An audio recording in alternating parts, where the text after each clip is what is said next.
Welcome viewer, I am Murugan S.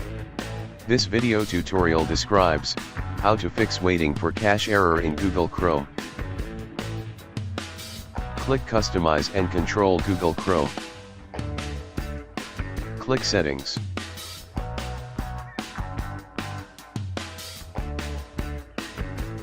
Click Advanced Settings.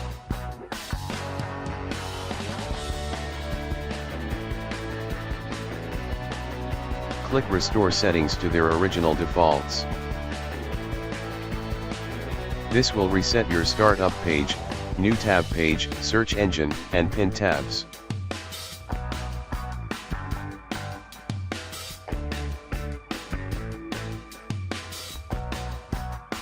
Click Reset Settings.